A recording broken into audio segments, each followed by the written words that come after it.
Cheat meals don't work. In this video, I'm gonna teach you how to still enjoy your favorite foods and lose fat.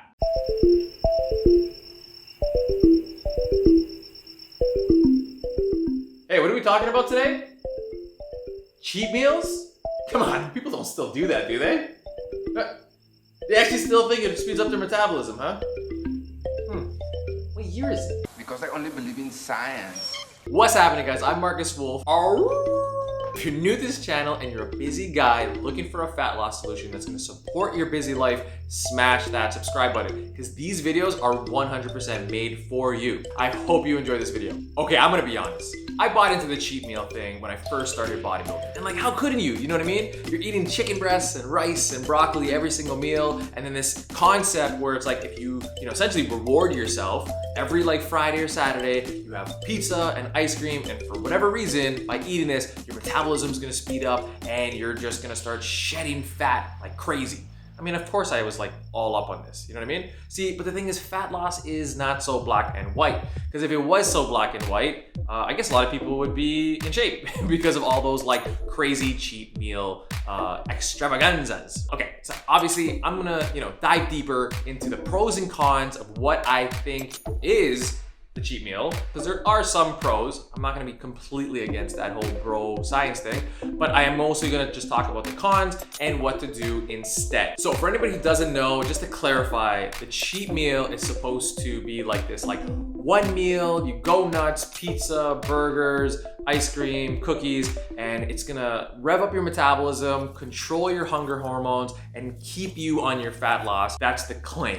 Okay, so we're gonna dive into it with the pros and cons. All right, so now we start off with pro number one. And quick little disclaimer, there is only one pro. I've been trying to think about more, but I could only come up with one, and it actually is a justified reason to call it a pro. And that pro is it's psychologically helpful. Because don't get me wrong, as much as, the whole idea of like the metabolism and all that stuff is kind of silly, which I will explain in a second, the psychological standpoint of, being strict 100% of the time is not a good idea. I think even Jeff Nipper just had a video recently about this where it's like strict eating is not a good approach because it just leads to the eventual binge anyways. So you might as well have a structured binge, if you want to call it, or a structured day of just kind of like, eating one crazy meal because you want to just psychologically remember what it tastes like to enjoy food, because usually when you have chicken breast, broccoli, and rice, you don't really enjoy food. So I do consider that a pro, and I do suggest that you should sometimes get off your diet, because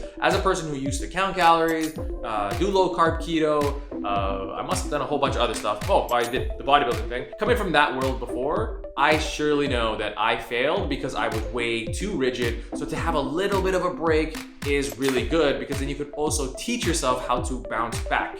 Now, do people bounce back? Not necessarily, but at least it puts you in that red zone to teach yourself how to bounce back. So that's definitely a pro for the definitely the pro for the cheat meal. Now, with the cons. Okay, so this is the first one I want to dispel, and I have gone through at least enough literature in my life to suggest this and feel comfortable about saying this.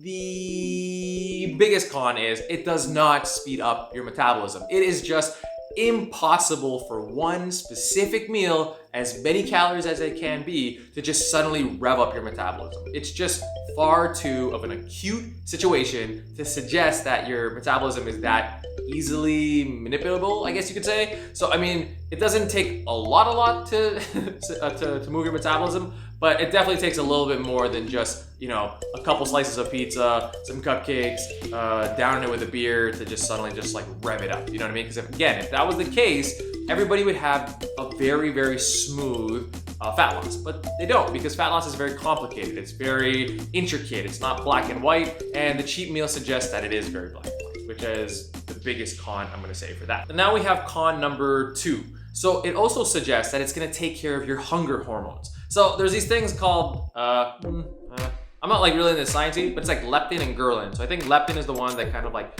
makes you feel hungry. There must be like a keyboard troll who's gonna like correct me on that if I'm wrong. But anyways, so if your hunger hormones are like out of check, essentially they're gonna happen in a fat loss anyways. So the claim is that it's going to suppress that hormone and you're not gonna be hungry anymore.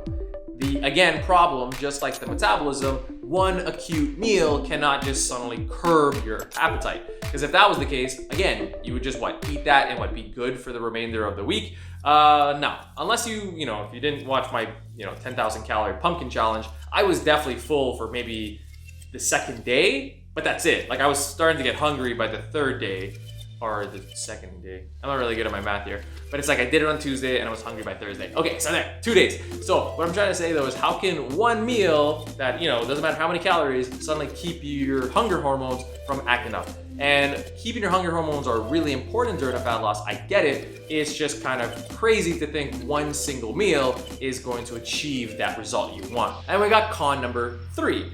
It can create a terrible, terrible relationship with food. Because if you think about it, most people think they need to be like 90 to 95% strict all the time with their diet and have that one crazy indulgent, you know what I mean? I remember I was even doing some gardening and the guy from FedEx drove by, they saw me shirtless and he was complimenting me or whatever, and I was like, cool. And he was like, hey man, do you have a cheat meal? And I'm like, see, it's in this realm of world where they talk about it, they think it's a thing. So my point though is, it's it can create a crazy bad relationship with food because you're so strict 6 days a week and pretty much majority of that 7th day, and then you have this one all-out thing and you really put these foods up on a pedestal. Now, don't get me wrong, I love pizza over white rice that's bland, you know what I mean? It just, the concept obviously makes sense. You're obviously gonna lean towards fatty, salty, delicious food over this bland, dry food, but if you start to kind of put it on a pedestal, you start to kind of create a really bad relationship. I went through it, maybe you're going through it. It's a really bad thing, especially in fat loss, because what ends up happening, if you have an appetite like me, you end up just binge eating, crying at night at your parents' place when you were in your mid-20s. Oh man, that's good.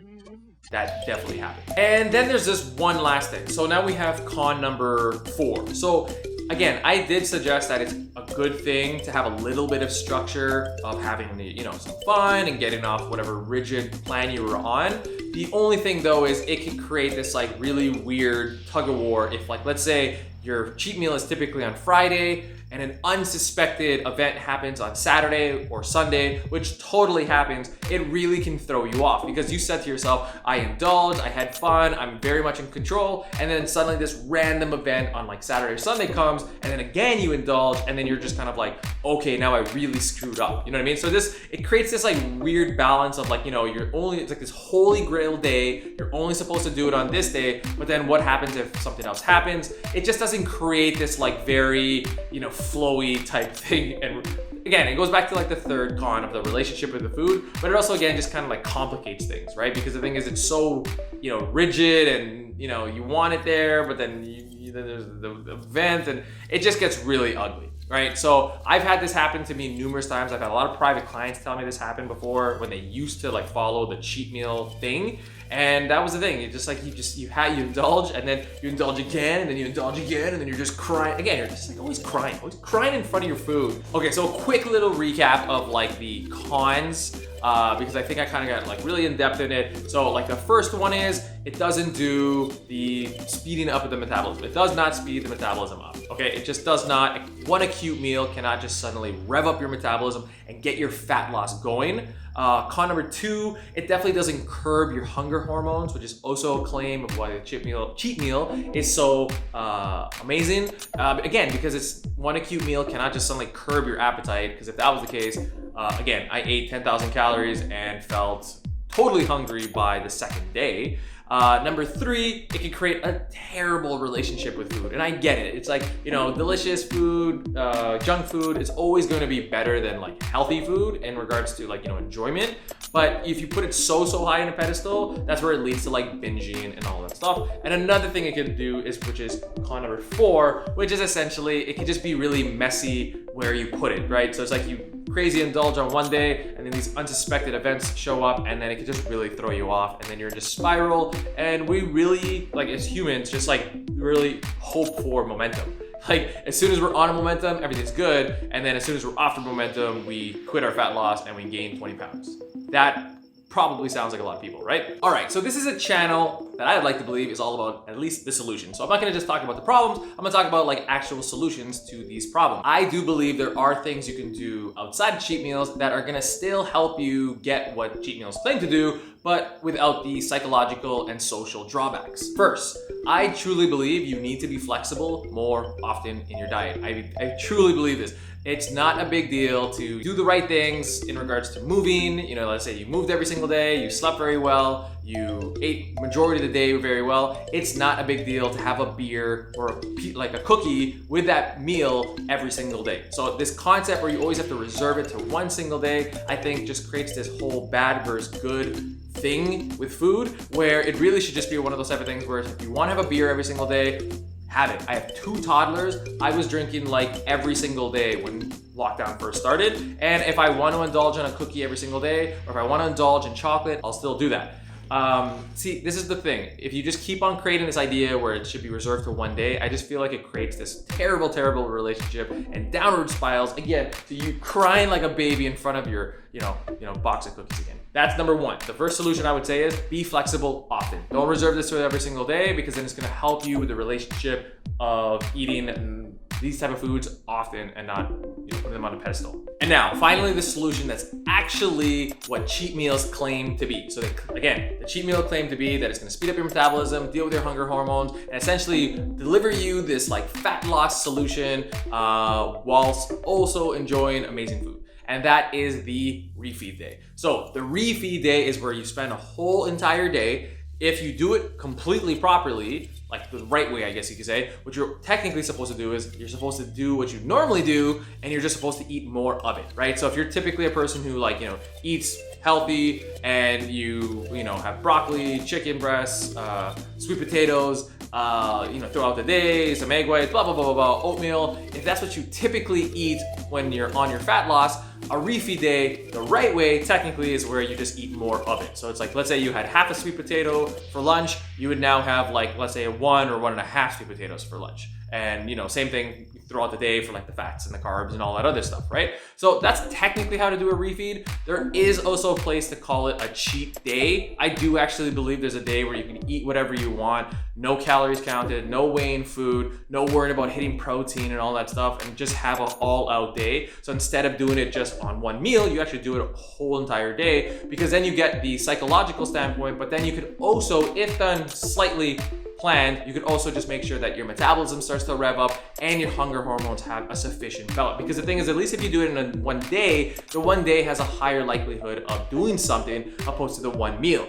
And if really necessary, there's also such things as like double refeeds and diet breaks. And I can get more in depth on that. And if you're really interested about videos like that, you could comment below about the difference between or when to do refeeds, double refeeds, and diet breaks. But again, that's something I reserve only for my private clients, but I will give you a video of it if you ask for it in the comments. Anyways, so those are the 2 things I would suggest highly to replace the cheat meal world, right? Because the cheat meal thing is just super silly, and I think the best solution is to 1, be flexible in your diet every single day if you really, really want to, and you know that you're not gonna like overeat. 2, to do a refeed day. So you can either do it the right way, and again, if you need help with stuff like that, I coach people through refeed days and it works amazing.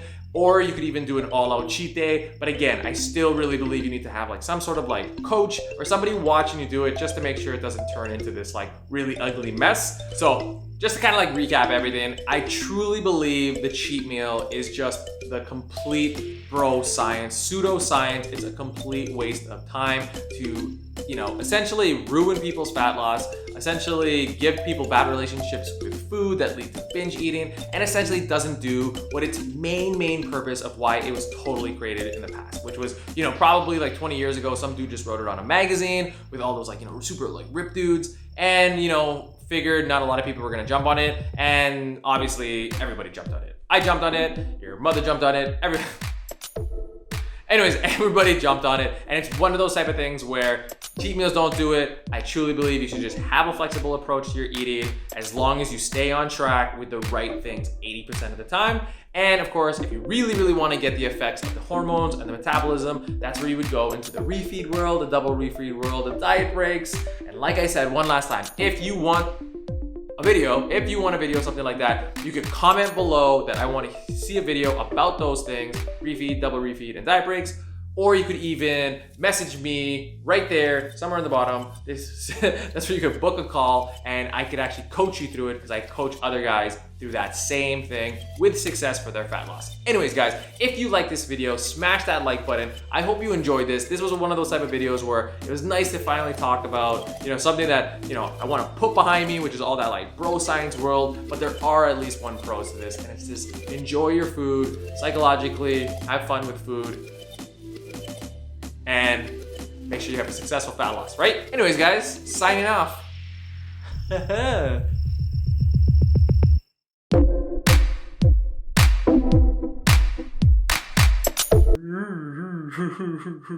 a fun fat loss.